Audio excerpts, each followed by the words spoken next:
What's going on, y'all? It's me again. But this time I'm coming at y'all with some serious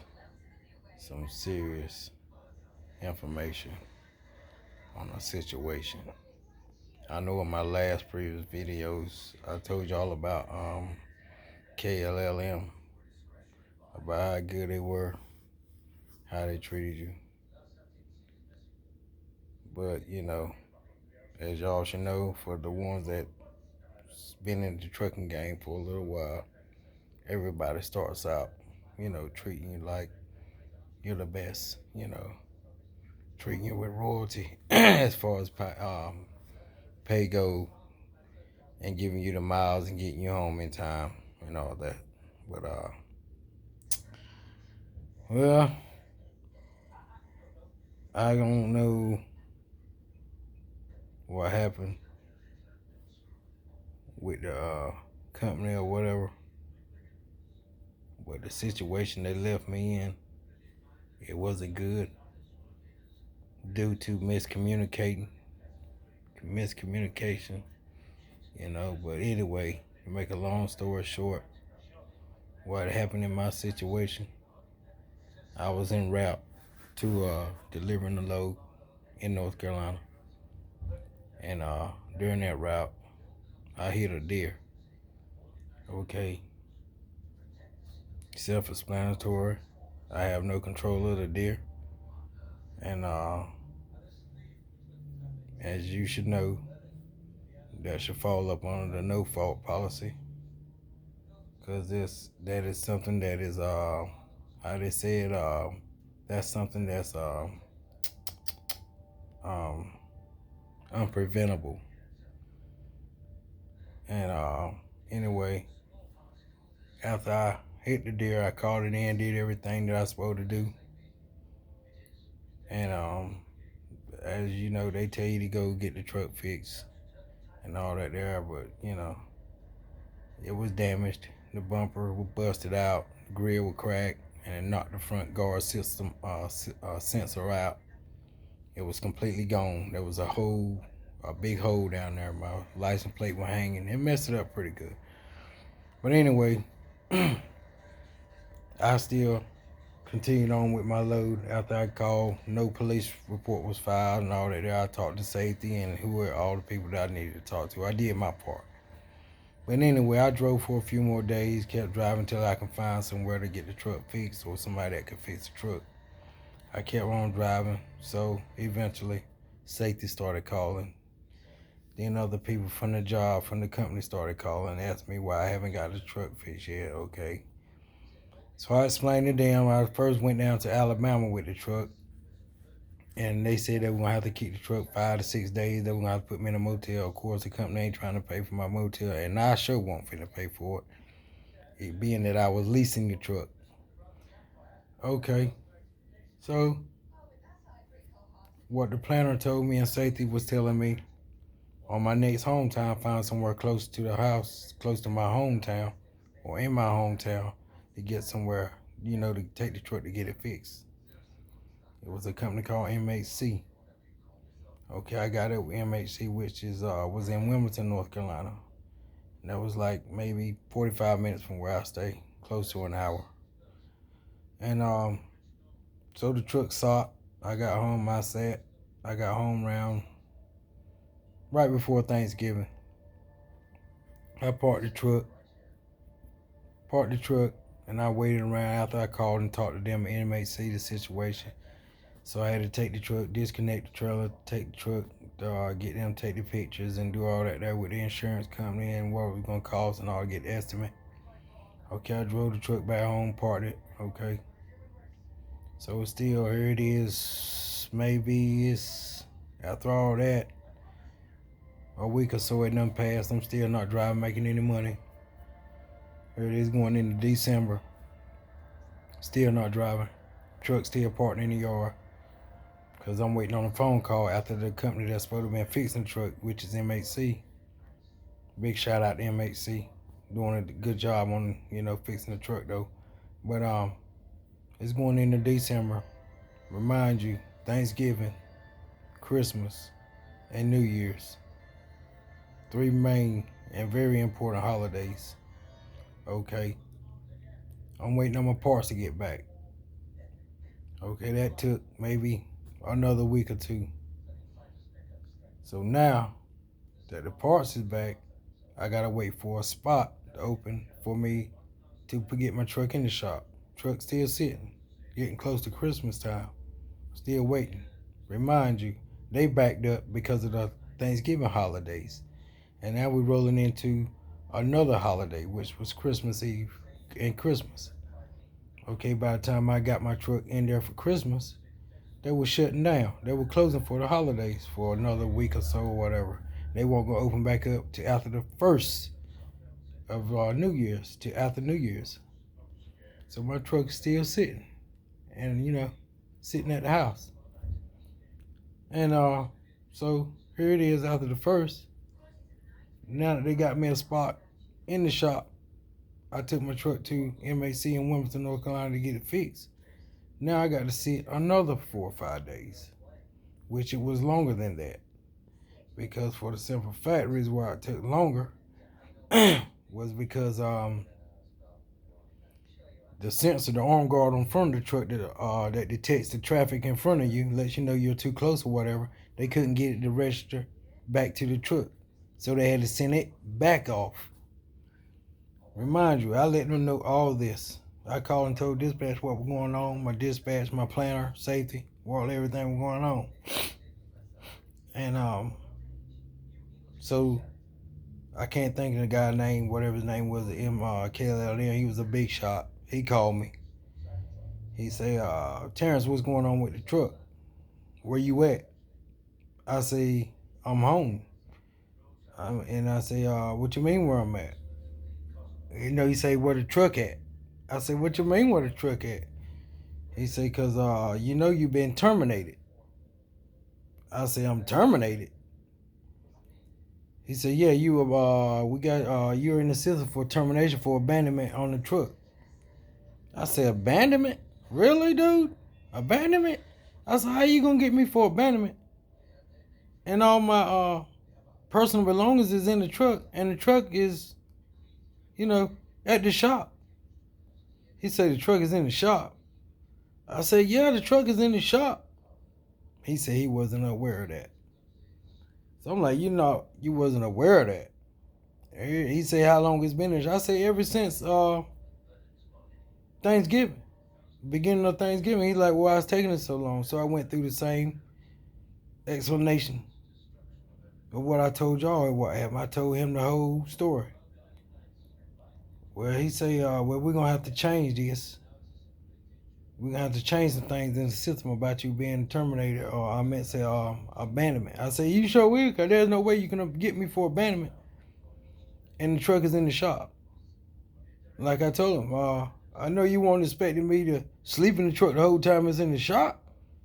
And so he went on to say, well, you're behind on payments, which I was leasing the truck for $535 a week or whatever it was. I said, yeah, I'm way behind. There's no way I'm going to catch up. And then he's going to have the nerve to ask me, so are you going to bring the truck to Atlanta to drop it off, or we're going to have to charge you for a recovery fee? I say, man, look here, I'm going to be honest with you. I ain't driving no truck to Atlanta. I'm going to get my stuff out the truck, and y'all can have it. But one, you done terminated me and got me down for abandonment when you can't get me for abandonment and the truck is in the shop. And then he gonna tell me, well, we try to get in contact with you. We called you several times. We emailed you. We got no response. So I'm saying to myself, after I thought about it, then I tell him, I say, man, look, I got all my phone calls, all my records of my phone calls, and all my emails all the way back from, I think it was October where I said. And I have no recollection or no records of y'all calling me or emailing me about the whereabouts of this truck. And then you sitting here knowing y'all got GPS on the truck. Y'all knew where the truck was. So whatever it is y'all got going on or trying to pull, that's not going to work. Cause I ain't stupid now. Nobody that stupid to believe that y'all didn't know what a truck was. Cause if you didn't know what a truck was, the law would have been came. Y'all would have been putting the law on me. But anyway, he went on and on and on about this and that and the third. I ain't paying no attention because the conversation was over, really. To me it was. I ain't had nothing else to say to him. But they stuck me. They stuck me. They tried to stick me with abandonment. It didn't work because they knew that there's no way you could have got me for an abandonment. And the truck is still in the shop. Plus I had proof from the guy Bobby that works at the shop that the truck was in the shop during that whole time. And then I called him, and he was like, "Oh, well, you gonna pay the $250 deductible from the insurance?" I said, "No, I ain't paying it." I said, "They ain't gonna have to pay that for the simple fact they done terminated me, and the truck is in the shop. So therefore, the payment is on them. If they were smarter, they'd have let the truck get fixed, and then come at me with that. But now that they done terminate me, and the truck is still in the shop, no, I'm not paying it. They dead meat." So he was like, "Well, I've been trying to get in contact with them. I done emailed them, I done called them several times for the past 2 or 3 days, letting them know what was going on with the truck. And I ain't heard no response." I said, "See, that's the same problem I went into with them. Lack and poor communication, bad business." But anyway, I said all that to let y'all know, be careful.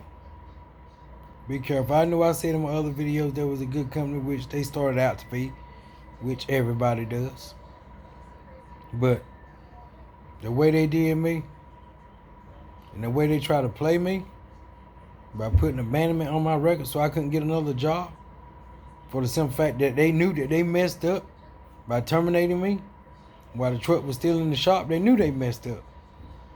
But if they would have got put abandonment on my record, I would have countersued them, which I already checked into that I could sue them if they put that on my record. Defamation of character for messing up my driving record. But anyway, I wouldn't mess with them far as lease wise. I would be, if I were you and thinking about going to kLLM, be a company driver. Because that lease program, well, I was doing Southeast Regional. They kept telling me there's no freight. We ain't got no freight. That's why we can't get, you ain't getting the miles. But every week, y'all steady doing orientation and hiring people for Southeastern Region. But you telling me there's no freight. That's just like, if I'm having dinner or I'm taking my family out to eat with only $20, at McDonald's or somewhere, or just to grab something, something to eat. I'm gonna invite your family on, knowing they ain't got number $20. Knowing they ain't got enough to feed everybody. That don't make no sense. For you to not have enough freight instead of adding people on to haul freight in the same region that there's really no freight in. That don't make no sense. So then my mind peeped the game. All you doing is cutting the freight instead of paying this man all this money this week. You can split his pay by adding people on to that same region instead of paying this man $1,600 a week or whatever it is you're getting paid. You can bust his pay down 2 or 3 different ways with adding other trucks to that region instead of having him hauling all the freight from out of there. They slick with it, man. They slick with it. But it's all good. I came back to a company that I was at before. I wish I could have stayed, but that's another reason why I left this company. It wasn't because it was a bad company. There was some health issues going on in my family, with my old lady. But anyway, I came back to them because I stick with what I know. Trying that new shit, that ain't no good. You know, I'm gonna go where I know the system. I know how they operate. I know how they are. I know how they run you, and they pay well. So I came back to where I am now, and it's all good. You know, and but that kLLM situation, nah, that was bad business, man. You know, I apologize for for for misleading y'all, but that's off of due to me being misled. You know, I went through that situation for a reason. And the reason is, to me, I think, is to let y'all know how they really are. You know, a lot of these companies must be exposed, must be exposed, must be exposed. They're not good for you. They're not good for you. They're not good. But y'all just be careful about, you know, with all them fancy numbers, them big numbers they talking about, all that bonus mess. I got the sign-on bonus and all that, but I still had to use that sign-on bonus to pay for bills at the house because I wasn't making nothing about about $400 after my first few months of working with kLLM. I wasn't making no money. I don't bring home nothing about $400 a week, $500 a week. That wasn't no money. By the time they took out for gas, fuel, and all this other mess they were taking out for, that was bull jive. $250 for accident fee. Get out of here, man. I wasn't making no money. None at all. None at all. But y'all be careful out there, though, man. It's not worth it. If you do go with them, go with company. Don't lease no truck with them. Be a company driver. That way, let them take care of everything. Be a company driver. Don't lease no truck. I'm telling you now. They're going to stick you. They're going to stick you with it. I'm telling you. But y'all take care. I'm doing good. I'm alright. I'm cool. But y'all take care and just be careful. You know, just watch your ass out there. Cause they out to get you. They waiting for you to slip. They waiting for you with that lease purchase deal. It's a trap. That's a trap off. Don't even bother with it. Don't even bother with it. But like I say, y'all be cool. Be safe out there. I get back with you.